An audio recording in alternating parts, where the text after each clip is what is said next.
Hoje a gente vai começar falando de uma figura que passou, acho que a vida toda, vocês vão ver, entre a Europa e a América Latina, né? O Frei Bartolomeu de las Casas, que tá, enfim, tem a sua história registrada em livros, né? Eu, eu utilizei como uma fonte importante um livro do Eduardo Galeano, que eu vou apresentar aqui um pouco, né?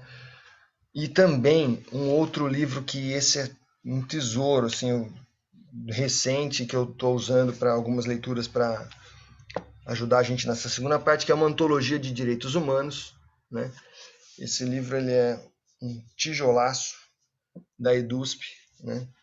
Então tem, vamos dizer, mais ou menos 2.000 anos aqui de direitos humanos e são 800 e poucas páginas, são mais de 80, pouco mais de 80 textos, né, histórias, textos, considerados fundamentais para o entendimento, enfim, da história da humanidade no que se refere a essa noção de direitos humanos.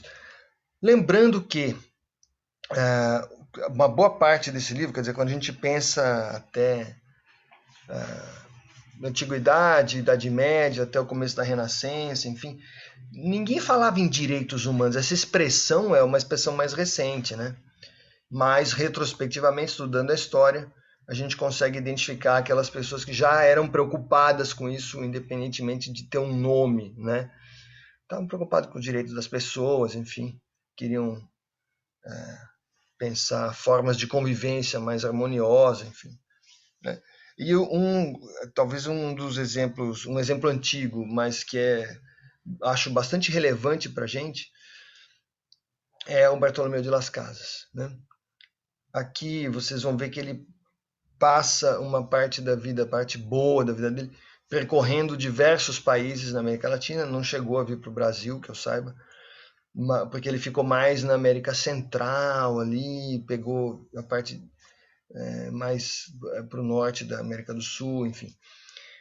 Mas é uma história relevante, porque a gente aprende aqui como eram vistos, né, as tensões que havia no ar, enfim, nos debates, sobre as diferentes formas de se lidar e se compreender os povos originários. Coloco dessa maneira mais ampla aqui.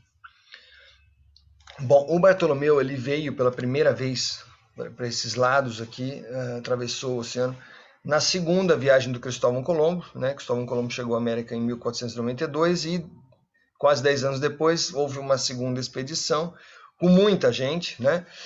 E nessa o Bartolomeu chegou na América em 1502. E na época ele tinha 20 e poucos anos de idade, né? E nessa fase, nesse contato inicial, ele apoiava, inclusive, a exploração do trabalho indígena, porque foi uma coisa que os espanhóis forçaram, enfim, por um bom tempo, né? E havia essa questão da captura, os índios não estavam dispostos a voluntariamente trabalhar para os outros, né? Pensa, eram as pessoas que cuidavam da terra aqui há séculos e de repente chegam pessoas num veículo estranho, enfim, navios, e começa a querer explorar o trabalho deles, bem estranho, né? Bem difícil de aceitar assim passivamente, né? Então houve vários ataques dos espanhóis para captura de índios né, captura com fins de escravização. E o Bartolomeu participou disso. Possivelmente tenha pegado em armas até, não temos certeza, né? Mas depois desse momento, desse contato inicial, ele volta para a Europa, porque ele estava estudando para se tornar sacerdote. Vão vendo as contradições, mas isso é da história da humanidade. Essas coisas acontecem. Ficou alguns anos na Europa de novo, onde ele se torna sacerdote em Roma em 1507. E depois disso, né, ele volta para a América para retomar um trabalho que perdurou por boa parte da sua vida, que é o trabalho da evangelização. Outro tema que onde há uma certa polêmica, né? Que a gente pode questionar será que isso era razoável, né? Evangelizar, catequizar os índios, tal? Porque eles já tinham suas culturas, já tinham sua vivência religiosa, inclusive, tal. Bom, ele vai para Cuba e segue nessa toada junto com os espanhóis, os colonizadores, explorando os nativos. Basicamente, duas vertentes principais, a agricultura e a mineração. Muito bem. O primeiro, talvez um ponto de ruptura, um ponto importante, né, nessa história, ocorre no final de 1511, em dezembro de 1511, provavelmente uma daquelas missas de Natal, enfim, na proximidade de Natal, onde Bartolomeu ouve um sermão. Né? Não foi nada planejado isso, mas ele ouviu um sermão enérgico de um Frei Antônio de Montesinos, em que esse gritava, perguntava, assim, questionava os espanhóis da seguinte forma, que é um trecho da fala, tirado do livro do Galeano, Eduardo Galeano, que é um jornalista uruguaio que pesquisou bem a história da América Latina. Tem livros maravilhosos, viu, gente? O Eduardo Galeano. Bom, e aí o Frei perguntava: com que direito e com que justiça vocês forçam os índios a tão cruel e horrível servidão? Vocês fazem com que eles morram extraindo ouro para vocês. Isso é justo? Vocês não deveriam amá-los como seus semelhantes? Então é talvez a primeira pessoa de que a gente tem registro que questiona a forma violenta de colonização, citando a Bíblia, né? Colocando que os espanhóis agindo assim, enfim, os colonizadores de maneira geral, foi paralelo isso, estava acontecendo na Espanha, mas a gente tinha os portugueses aqui no Brasil começando a chegar, né? E questionando usando a Bíblia. Né? Peraí, será que vocês estão seguindo isso que vocês dizem, né? A partir desse sermão, ocorrem mudanças. Então, Bartolomeu começa a se questionar. Ele tinha vindo naquele impulso colonizatório que envolveu muita gente, né? Tudo bem, ó, eu estou vendo o pessoal que está vindo da outra turma e está assistindo agora, são bem-vindos todos sempre, tá? E aí ele muda de atitude, ele começa a pensar, pera um pouco, tá? Realmente tá errado, né? Então ele vira, né? Ele começa a denunciar as injustiças, ele percebe, não, realmente não é justo isso, e começa uma campanha em defesa dos índios. E detalhe, uma campanha forte mesmo, né? Ele começa a bater de frente com muita gente e faz uma coisa que aparentemente devia ser muito bom nisso, né? Ele devia uma pessoa com uma formação sólida, e tal. Ele começa a escrever cartas, manifestos, né? Então ele faz uma campanha e começa a escrever e dirige isso para o rei de Aragão, Fernando II, né? O cardeal Cisneros, que era uma autoridade religiosa, lembrando que nessa época, até hoje de certo modo, né? Mas nessa época essas autoridades religiosas tinham um poder imenso, como se fossem chefes de Estado mesmo, né? Então ele vai e escreve para os caras. E escreve para aquela pessoa que talvez provavelmente seria o homem mais importante do mundo em termos políticos, né? Na época, que era o imperador Carlos V. Né? No início do século XVI, o imperador Carlos V, aos 19 anos, vai vendo, quer dizer, com a idade de alguns de vocês, ele era imperador da Espanha, Alemanha, Áustria, Nápoles, Sicília, Países Baixos, que seria a Holanda ali, e Novo Mundo. Novo Mundo somos nós, né? Quer dizer, ou seja, era um imperador quase global, assim, né? Do Ocidente, né? E o Bartolomeu escreve, começa a falar, não, tá tudo errado aqui, né? Começa a questionar. Falando com conhecimento de causa, né? Ele já estava aqui, ele presenciava essas atividades de opressão, violentas, tal. Por denunciar publicamente, né, os abusos dos funcionários contra os índios, ele conseguiu o quê? O que vocês podem imaginar? Conseguiu inimigos, né? Ele obteve a inimizade de muitos, especialmente os membros do Conselho das Índias. O Conselho das Índias era um conselho também todo poderoso que, enfim, estava relacionado com a exploração, com a colonização. E o nome é curioso, né? Mas é porque era meio generalizado isso. Chamava Índias, né? ali onde moram os indígenas, tá? Então índios. Muito bem. Ele enfrenta esse conselho. Aí então ele faz isso, ele volta para a Espanha, para a Europa, faz as denúncias, manda cartas, pede audiências, depois volta para a América e retoma o trabalho de evangelização e vai para a Venezuela. Mas acontece que na Venezuela tem um outro episódio forte que marca sua história, é um grave incidente, que é um embate, né, uma batalha que ocorre entre índios e colonos espanhóis no território ali onde ele trabalhava, onde ele estava chegando para trabalhar, na Venezuela. E nesse episódio, muitos espanhóis foram mortos, pelos índios, né?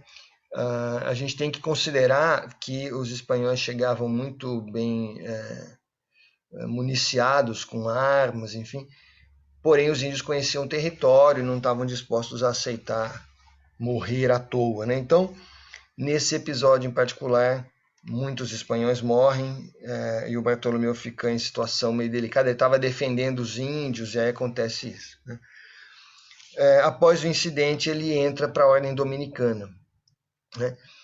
Bartolomeu aceitava, vejam outra contradição, outro ponto polêmico, enfim, como as coisas não são desse jeito mocinhos e bandidos, como as pessoas às vezes acham que são, né?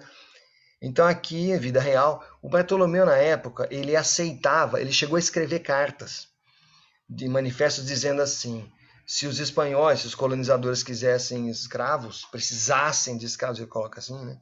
Que trouxessem os seus próprios escravos. E aí tem uma questão dos espanhóis com mouros, né? Chamados infiéis, aquelas pessoas de origem árabe, enfim, que tinham invadido a Espanha, ficaram séculos, né? Então tinha um mal-estar, um clima complicado. Então fala que tragam os mouros, né? Até mesmo africanos, porém que não toquem nos índios, né? Essa que era a postura dele. Porque achava que era uma questão de direitos mesmo, os índios já eram os donos da terra, né? Havia um pouco essa visão. Ele manteve um discurso firme contra a escravidão dos índios, dizia que essas guerras eram injustas, porque eram guerras, né? Havia essa troca de tiro, enfim, havia mortes.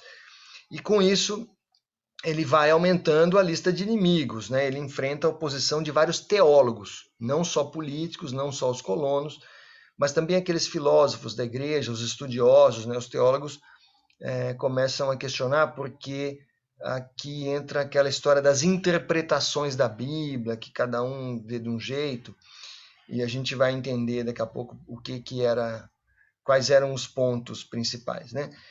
Ele então escreve para o Conselho das Índias. Aqui um trecho, né? Não olhem minha rudeza de dizer, e sim a vontade com que sou movido a dizê-lo. Já chegam aos céus os alaridos de tanto sangue humano derramado, os queimados vivos, assados em grelhas, jogados a cachorros bravos. Poderiam levar escravos de outra maneira que não fosse em prejuízo dos índios. Então vê que ele marca a posição em defesa dos índios especificamente. Muito bem. Ele com isso começa a pedir audiência, ele tentou, né, por um bom tempo, uma audiência presencial, ele queria falar diretamente para os membros do Conselho das Índias, mas não conseguia, isso era sistematicamente negado, ele não teve esse direito. Então não conseguiu sua audiência no Conselho das Índias e em 1535 ele vai para o Peru, um outro ponto, um outro momento interessante dessa história. Ele vai para o Peru, mas o navio onde ele viajava com outras pessoas, o navio naufragou. E naufragou no litoral da Nicarágua. Então ele tinha uma missão de evangelização no Peru, mas ele acaba se estabelecendo na Nicarágua, onde que ele faz, que ele fazia de melhor? Arruma mais inimigos, né? Com as suas pregações ele enfrenta o governador local, o governador Rodrigo de Contreras, porque ele descobre que estava ocorrendo uma espécie de contrabando de escravos índios, né? Estava vendo a venda, estava ocorrendo o envio de escravos índios, né, da Nicarágua para o Peru. Então ele vai e desce a lenha, começa a reclamar, denuncia, enfim, e novos problemas que ele tem. Em 1536 ele sai dali e vai para Guatemala. onde faz pregações para os índios, né? Fala para os índios e tal.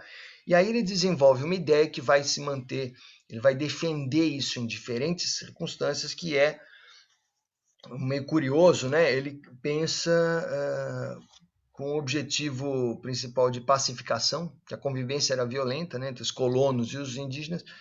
Então ele propõe a seguinte ideia, um tributo. Vamos criar um pedágio, um imposto. Olha aí a história dos impostos na América Latina. Vamos criar um imposto a ser pago pelos indígenas aos colonos, pacificando assim a relação de uns e outros. É um pouco estranho, né? Alguma coisa do tipo, ó, passe aqui para a gente pedras, enfim, né? Produtos preciosos. Então, vocês pagam para a gente isso e a gente não incomoda vocês, não agride, né? Um pacto de não agressão. Que tal isso, hein? Que vocês acham disso? Tem um detalhe, os donos, enfim, dessa maneira de pensar, quem estava estabelecido ali originalmente eram os indígenas. E, no entanto, a proposta do Bartolomeu, que com todo o seu progressismo e tal, mas ele era espanhol, né? A proposta era que os índios pagassem. Eu não sei, para mim sou um pouco com sinal trocado essa proposta, né? Os índios estão sendo ali invadido, território invadido e ainda tem que pagar. O que vocês acham disso? Parece razoável? Se a gente lê isso hoje, enfim, ouve essa história hoje, soa meio estranho, né? Pelo menos para mim. Mas aí a gente tem que pensar no contexto histórico, né?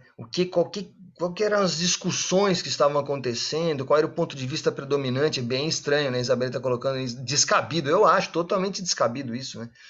Mas aí, assim, vamos pensar na complexidade dessa história toda. O ponto de vista predominante dos espanhóis era chegar e escravizar e explorar a terra. E se não quisesse ser escravizado, não aceitasse, morria. Basicamente era isso. Então, havia esses massacres, né? E o Frei Bartolomeu, então, preocupado com isso, ele propõe, não, peraí, então vamos fazer o menos mal, fica, sabe aquela coisa, é o que tem para hoje. Então ele propõe uma solução tentando conciliar, fala, em vez de matar os caras, cobra um imposto, uma taxa, alguma coisa assim, e deixa os caras em paz, né? Então, é assim estranho, mas dá para compreender. Ele tentou ajudar, exatamente, o que a Isabela está comentando aqui no chat. Foi o que lhe ocorreu, porque é o seguinte, tinha que pensar uma proposta com chance de ser aceita. Né?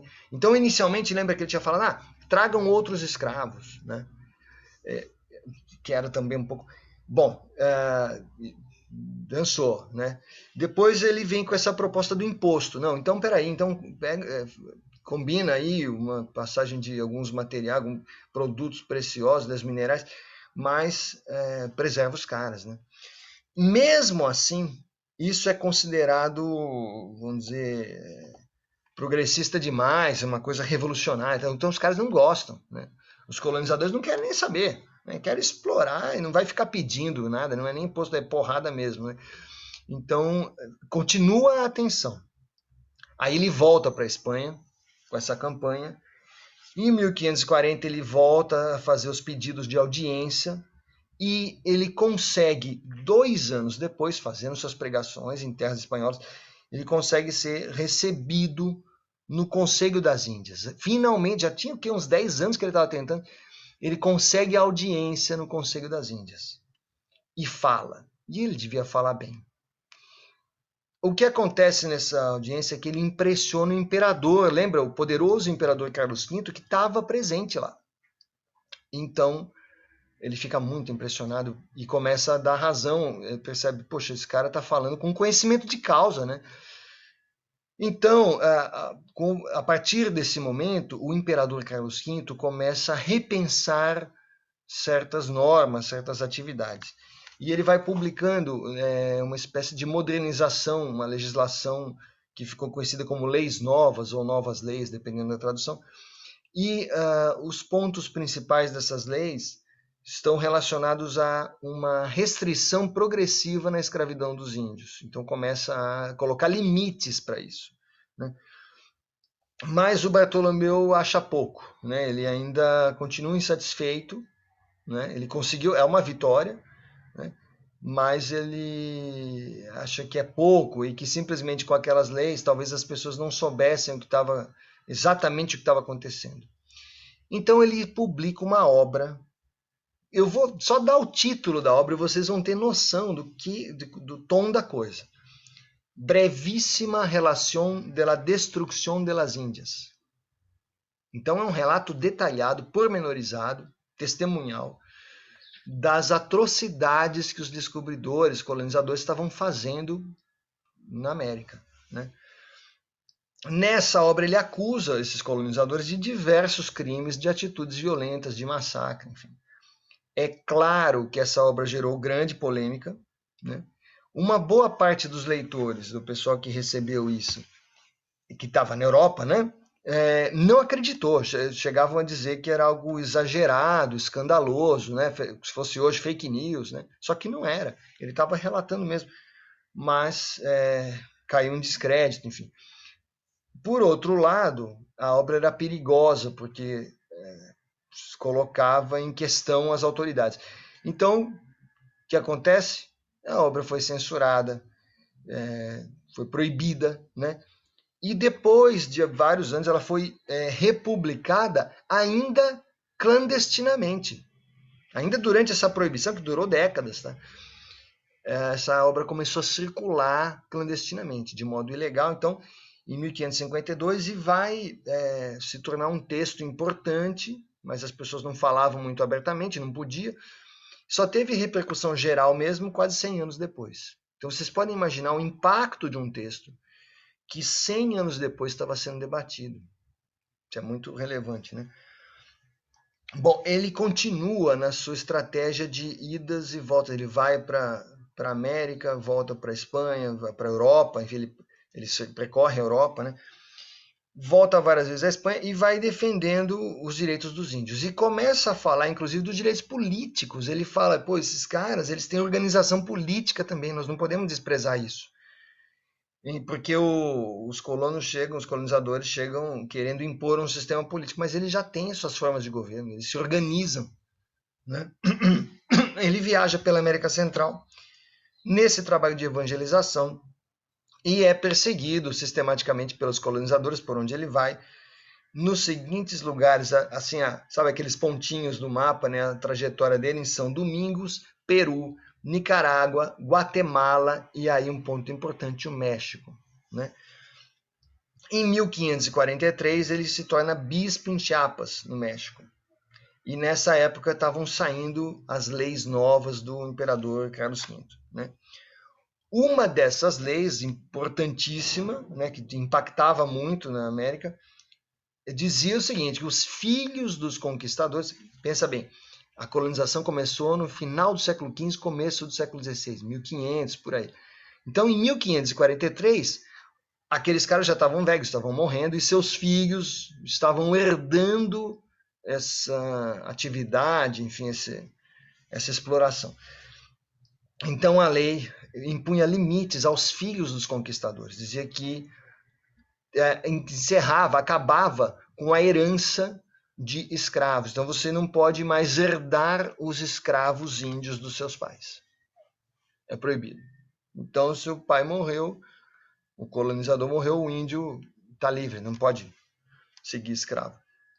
E isso é uma coisa super impactante. Por outro lado, vamos pensar criticamente nisso. Olha só o que estava em jogo. Na época, os índios eram tratados como coisas, como se fossem objetos mesmo. Então colocava no testamento, tem 500 índios que fica para o meu filho explorar, tal. Gente, olha isso, isso era visto como algo normal. Estava na lei, percebam isso. Quer dizer, o homem é que faz a lei, por isso a lei é imprecisa, é errada muitas vezes, né? E então surgem as leis novas. Não pode mais fazer isso, né? E aí, claro que essa segunda geração de colonizadores fica revoltada com o Bartolomeu, né, que estava muito bom para eles, né? Então isso gera tensão. O Eduardo Galeano, no livro dele, fala assim que por conta dessas, principalmente desse ponto, né, o Bartolomeu se torna, nessa época, o europeu mais odiado da América, né? Inimigo dos colonos. Vejam que, além de tudo, ele era visto como um traidor, porque ele tinha vindo na primeira, lá na segunda, né? No começo na primeira etapa de colonização, ele veio para colonizar. Então ele era visto como um traidor. Ao mesmo tempo, ele começa a ser respeitado e amado pelos nativos, né, os povos originários, porque entendiam, né, o que ele estava fazendo ali. Ele estava defendendo esses e atacando, defendia os índios. Vou até defendia os indígenas e atacava esses que defendem pior tratamento que o esterco das praças. Assim que ele escreveu, né? Quer dizer, os espanhóis tratavam os índios pior do que tratavam o esterco das praças. Denuncio quem, por cobiça, converte Jesus Cristo no mais cruel dos deuses e o rei em um lobo faminto de carne humana. Então, de novo, ele está usando a sua formação religiosa e está questionando. Os caras vão para a missa, tá, defendem, né, coisas bonitas, e daí vão lá e fazem exploração, usam de violência. E aí ele denuncia e fala isso, né? Estão transformando Jesus Cristo no pior dos deuses, e não tá errado, né? E ele continua fazendo seus textos. Ele produz depois um texto chamado Confessionário, e esse aqui é outra que cria maior briga, porque ele diz o seguinte: ele está naquele trabalho religioso, então os colonizadores vão lá, esses conquistadores, já a segunda leva, né, vão fazer a confissão. E aí o Bartolomeu recusa, né, e fala assim: não dá para você querer a confissão, querer o perdão divino, se você mantém escravos.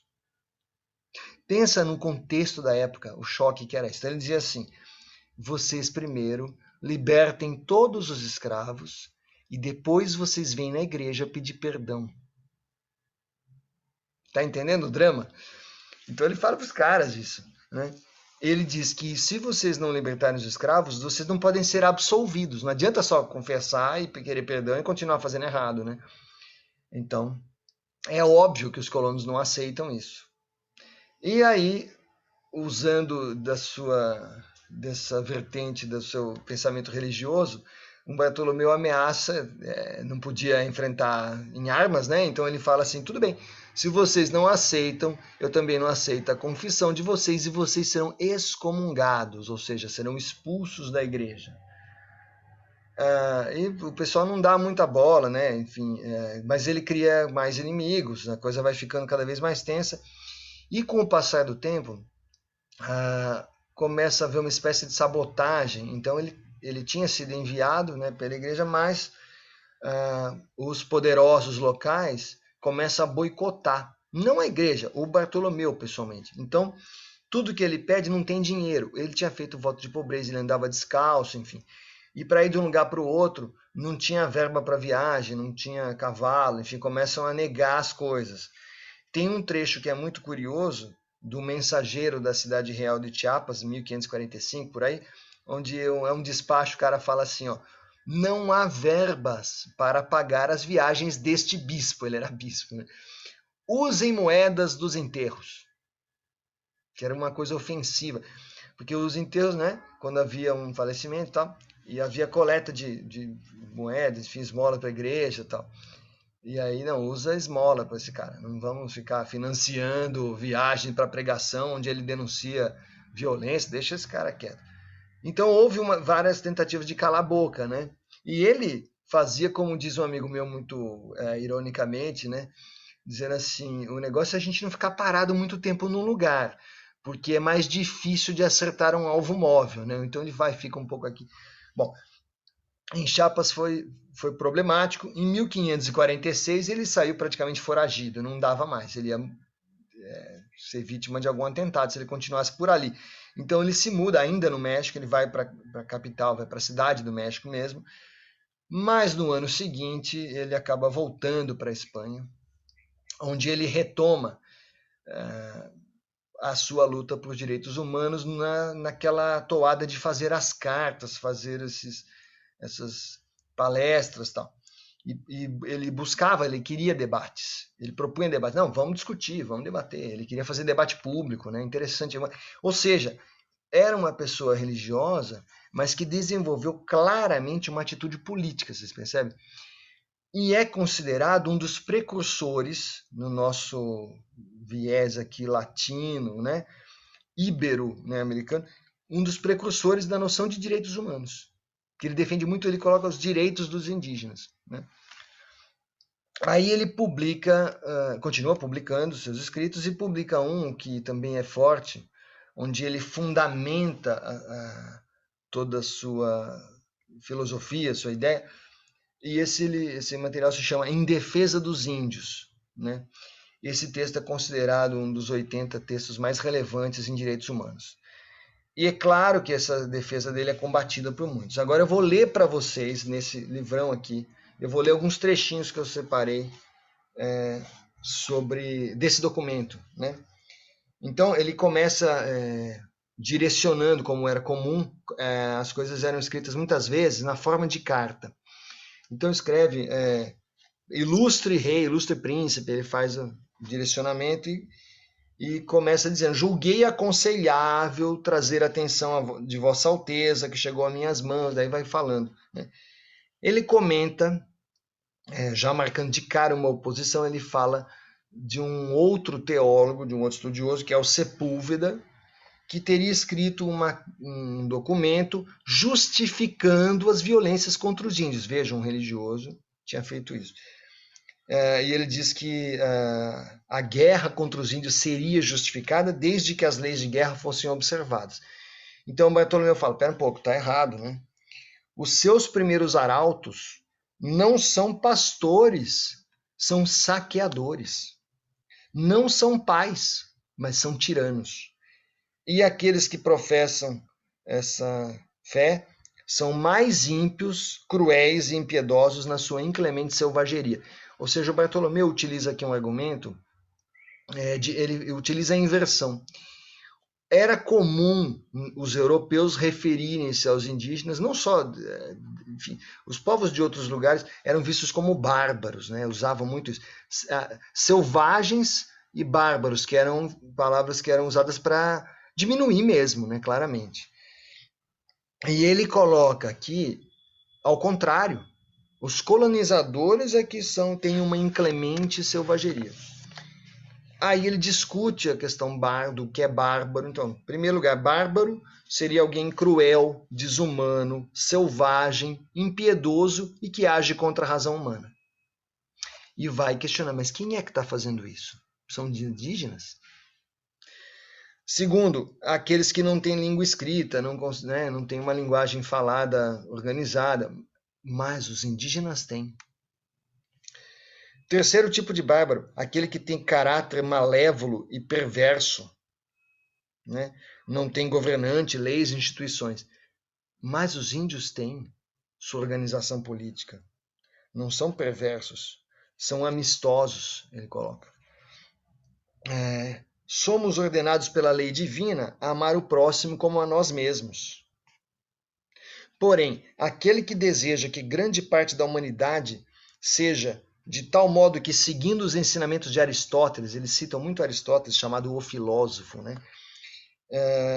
Quem agir como um carrasco feroz contra eles, forçá-los à escravidão, é um senhor despótico e não é um cristão. É um filho de Satã e não de Deus. É um saqueador e não um pastor. Aqueles que agem pela espada, fogo, massacres, trapaça, violência, tirania, crueldade e uma desumanidade são filhos do demônio, são os mais horríveis saqueadores de todos. Ele argumenta, inclusive, usa uma certa, vamos dizer, um argumento estatístico. Ele fala, não é possível que Deus, na sua infinita sabedoria, criou um mundo onde tivesse uma terra, um país, uma região tão grande, com tantas milhares de pessoas, e fossem todos bárbaros. Não faz sentido nenhum isso. Ele coloca, se a gente acreditar que toda essa parcela grande da humanidade é bárbara, a conclusão seria de que o plano de Deus fracassou, né? E seria uma redução da perfeição do universo, pensar que fez uma parte pior do mundo. Então ele já usa isso para quebrar, né? Não podemos aceitar isso, né? Os homens, na sua maior parte, são inteligentes, diligentes, talentosos. É impossível que uma região inteira seja ignorante e estúpida, né? E, portanto, é injusto que sofram ataques, né, ele coloca. Muito bem. Aí ele chega num outro ponto que ele começa a falar do que ele descobriu de características positivas dos índios. Então comenta, entre nossos índios há importantes reinos, há pessoas que vivem vidas estáveis de sociedade, há grandes cidades, juízes, leis. Então eles não são ignorantes, desumanos ou bestiais.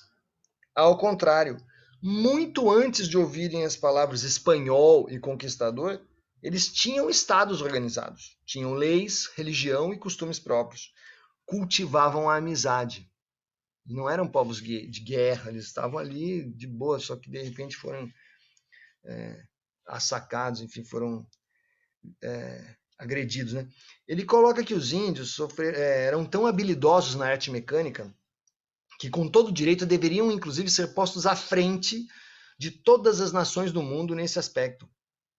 Tão belas são em qualidade técnica e artística as coisas que produzem na graça de sua arquitetura. Olha que interessante, ele fala até da arquitetura indígena, né? Escrevem com habilidade e é errado uma nação atacar outra sob o pretexto de ser superior. Aí vem um outro ponto que ele fala, que é a defesa dos índios responderem aos ataques. Toda nação tem o direito de se defender e pode punir legitimamente, até com a morte, um agressor selvagem e cruel contra a lei da natureza. Também tem esse outro ponto, que a colonização por aqui, como em outros lugares, se baseou muito na destruição da natureza, então chegava a começar a cortar as árvores e tal. E ele coloca que os índios estão defendendo a si mesmos e também ao meio ambiente, né? Por último, ele fala ele cita aqui um trecho interessante, fala do povo romano. Veja lá os argumentos, né? Ele diz que a igreja se baseia muito, fala muito do povo romano, fala-se muito, né, de outros povos, e o povo romano é um exemplo, né, que teria promulgado leis para as outras nações, e que os colonizadores estavam querendo fazer o mesmo. Porém, ele fala, mas os romanos não são exemplo para ninguém. Seu próprio povo foi governado por vícios hediondos e práticas detestáveis, né? Então ele questiona isso também. Inclusive ultrapassaram outras nações em insensibilidade e em barbárie. De novo, ele está invertendo, chamando agora os romanos de bárbaros. Bom, quando aqueles que são desprovidos da verdade cristã tiverem afundado em vícios, crimes, se afastado da razão, não importa o quão sejam versados, instruídos nas artes do governo. Não interessa o cara, tem experiência como governante, mas é cruel, né? É criminoso, comete crimes, né? Violência. Esses, não importa, são os verdadeiros bárbaros, né? Aí um outro ponto ele fala assim, e além de tudo os índios não podem ser considerados súditos da igreja, porque os infiéis, né, não são súditos. Quem tem que seguir as leis da igreja é quem acredita, não é isso? Então, não poderia, ele fala, os infiéis que estão inteiramente fora da igreja não podem estar sujeitos à igreja. Seria estranho, né?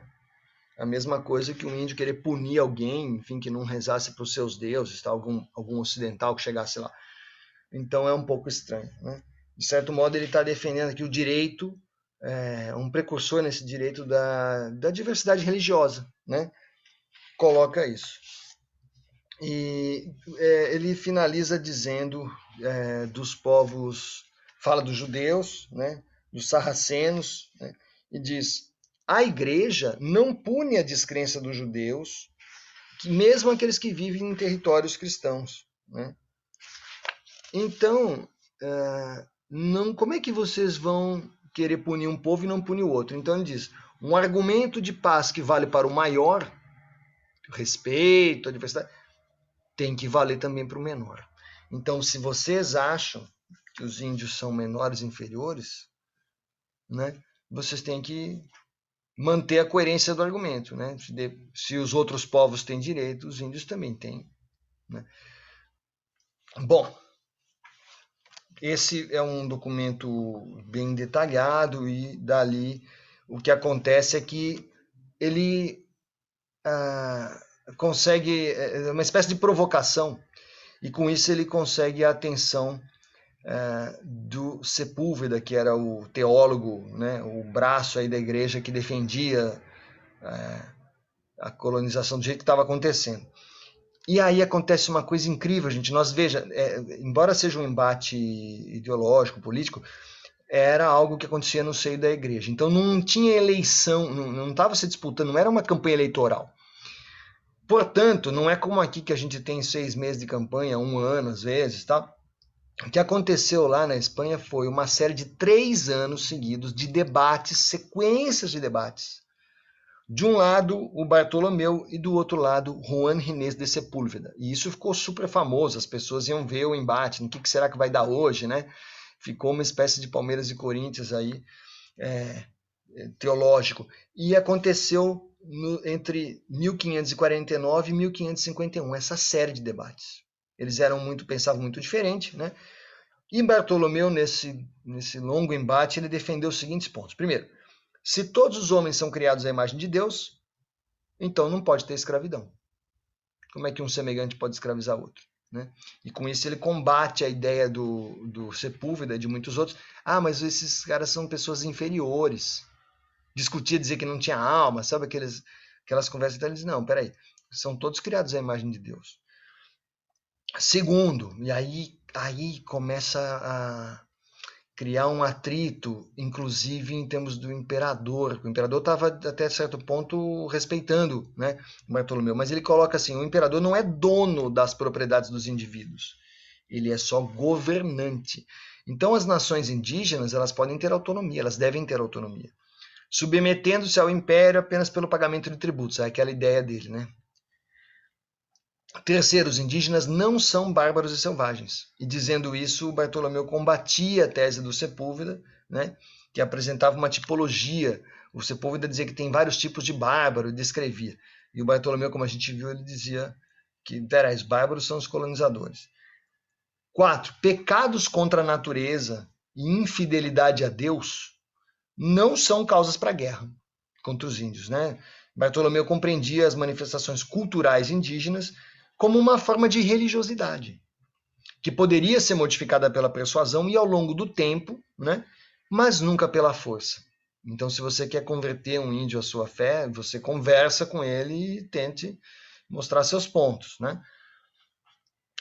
Último, se os conquistadores usassem violência, isso tornaria justa a reação violenta dos índios. Então, é o famoso não disse que eu não avisei, né? Se vocês agredirem, vocês provavelmente serão agredidos. Após essa série de debates, foram 3 anos, como eu falei, Sepúlveda foi considerado vitorioso. Infelizmente, Bartolomeu perdeu essa, que foi a batalha da vida dele. É claro, porque estava num ambiente hostil a ele, um ambiente europeu, onde a corrente majoritária defendia que explorasse os índios, né? Então, nesse momento, ele foi considerado derrotado, e aí entrou no inferno, né? no inferno astral, como o pessoal brinca, porque as obras dele foram todas censuradas e proibidas. Não pode, mas esse cara é mau exemplo, enfim. É aquela história, definiu-se que aquilo estava errado. Então foi proibido, e ficou por bastante tempo esse material proibido. Já bem velhinho, né, em 1566, o Bartolomeu passou por cima dessa censura do rei da Espanha, do Conselho das Índias, e resolveu, última tentativa dele de sensibilização, ele escreve diretamente para o Papa Pio V, que, enfim, era como é hoje, né? O Papa é uma autoridade também política, né? Então ele pede ao Papa que ordene o cessar imediato das guerras e agressões contra os índios, dando fim aos saques, e aqui vem um argumento forte, aos saques que utilizavam a cruz como álibi. Aquela história, em nome de Deus, fazer isso. Então, Tá errado, né? Bartolomeu morreu em Madrid aos 92 anos de idade. Na época era difícil alguém viver tanto, né? Morreu em 17 de julho de 1566. Era muito raro um homem viver tanto, mas a defesa dos índios deu sentido à vida de Bartolomeu, até o último instante. Então ele morreu nesse embate, estava tentando convencer o Papa, né, a tentar colocar um freio nisso, mudar as relações, né, com os indígenas. Então esse é o texto que eu queria apresentar para vocês, né, baseado no livro Memórias do Fogo, volume 1, Nascimentos. É um livro belíssimo do Eduardo Galeano, que fala de várias histórias da América Latina. Tenho esse livro que eu falei para vocês, da EDUSP, Direitos Humanos, uma antologia. E peguei algumas informações biográficas da Wikipédia também. Então está aqui para vocês, para a gente refletir, né? Eu acho que enfim, são coisas para se pensar, né? É uma pessoa que não assim, não estou dizendo, eu não quero aqui santificar ninguém, não é essa a ideia. É só assim dizer que no contexto da época ele foi considerado bom demais, sabe? Inaceitável, porque estava querendo defender muito esses caras aí, esses indígenas, né? Eu queria trazer isso para vocês, não sei, queria saber se vocês têm algo a comentar, queria ouvir de vocês, que tal essa história, o que vocês têm a dizer? Que representa muito como as coisas aconteceram por aqui. Né? Bom, vou dizer para vocês que historiadores e sociólogos argumentam acho que com solidez, né, que a gente hoje, no mundo, né, vamos dizer, mas no Brasil, pensando, a gente sofre os ecos desse processo de colonização e principalmente os ecos da escravidão. No caso do Brasil, o que houve mais foi a escravidão, os negros que foram capturados e trazidos, escravizados, né? Isso foi muito sério. E na parte espanhola, essas violências contra os índios, né? A gente até hoje tem que lidar com isso, com esse passado, que, gente, é um passado bem complicado, bem questionável. A Yasmin está colocando aqui, né? Acredito que seja um assunto que deve ser debatido, pois antes nos achávamos, esse é o ponto, donos das pessoas. Não é assim que funciona. Né? Então veja aquela história do testamento, do cara deixar para o filho de herança os índios escravos.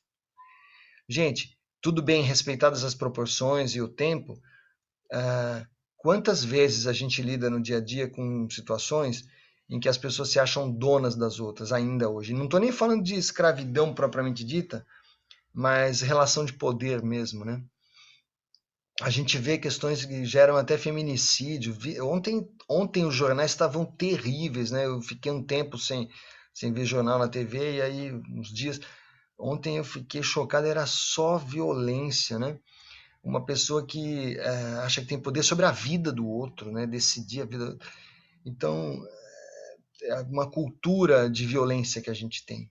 Um histórico mesmo, como não como pessoa, como povo, né? Então é necessário estar muito atento a isso, porque, como já dizia Margaret Mead, a Ruth Benedict, né, que a gente falou, o que aconteceu foi a naturalização da violência, por conta de tudo isso que a gente está vendo. Né?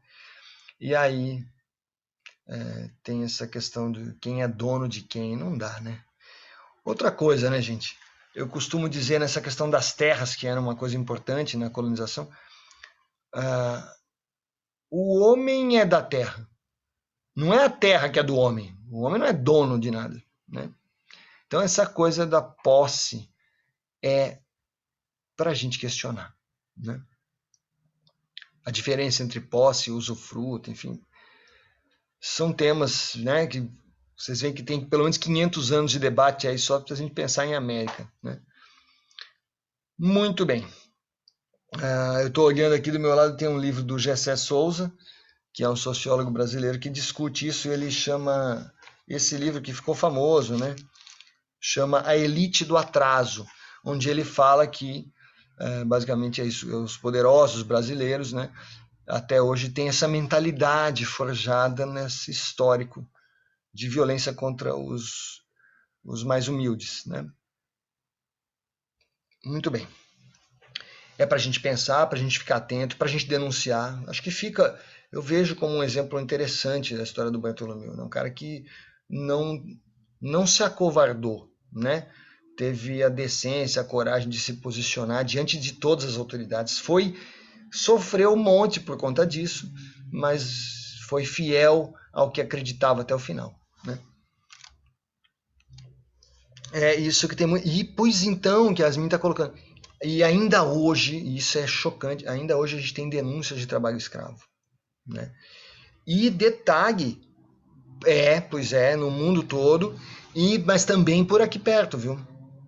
Aqui no município que nós estamos, São José dos Campos, de onde eu estou falando, não tem muito tempo saiu no jornal uma empresa de construção que mantinha os funcionários, vamos colocar assim, empilhados, morando numa casa que sem a menor condição. Eram 40 pessoas que eram mantidas numa casa, sem condições, dormiam tudo no chão, e em condições análogas à escravidão.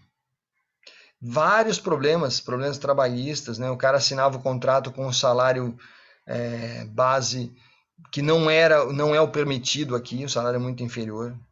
E tinha umas tretas, né? Eles registravam como se a pessoa estivesse trabalhando em outro lugar, só que estava aqui, o piso aqui é um e outro lugar é outro. Então, usavam, sei lá, pagavam como se fosse um piso da região norte ou nordeste, e o cara está trabalhando em São Paulo, o custo de vida é outro, a realidade é outra, enfim. Uma série de explorações, né? Então a gente vai começar a abordar essas coisas aqui e, assim, acho que isso é para a vida de vocês ficarem atentos, né? Peraí, o que que eu estou fazendo aqui? Será que o produto, será que meus projetos, né? Eu tenho... Gente, é muito importante que vocês tenham essa consciência tranquila, né? A gente está fazendo do jeito certo, a gente respeita os direitos, a gente está empregando corretamente, né? A nossa equipe está formada de modo adequado, enfim, tem condições, né? Para a gente levar isso, né, para nós. Bom, e agora eu vou passar para a segunda parte do nosso encontro de hoje, que é a divulgação dos temas que foram abordados por vocês mesmos. Na verdade, quando eu falo vocês, eu estou me referindo a todas as turmas das engenharias da universidade. E aí eu vou abrir aqui na tela. Peraí, eu vou compartilhar com vocês e a gente vai conversando sobre os temas mais abordados. Lembrando que eu coloquei duas dimensões, né? Eu pedi para vocês sugerirem problemas, desafios a serem superados, tanto na questão no âmbito pessoal como no âmbito coletivo, mais social. Então vamos lá. Vou abrir aqui. E dali eu tirei os temas para seminários, né? Muito bem. Então vou colocar na tela para vocês verem também. E a gente vai definindo aos poucos quem vai apresentar, porque agora é importante que vocês se organizem, a gente vai ter esse momento de vocês falarem, né? Daqui a um mês, mais ou menos. Então, tá aqui, quer ver? Deve estar abrindo aí para vocês. Humanidades. Eu coloquei os desafios, foram desafios pessoais e desafios sociais. Esse primeiro aqui, ele na verdade está na categoria dos desafios sociais, né? Primeiro eu agrupei os desafios sociais. E o que apareceu em primeiro lugar, gente, e eu achei fantástico isso, porque não foi nada combinado, é alguma coisa que a gente foi coletando as opiniões de todo mundo e depois organizei aqui, agrupei, e usando essa mesma palavra, algo que realmente é uma sensação forte que a gente tem, a falta de empatia.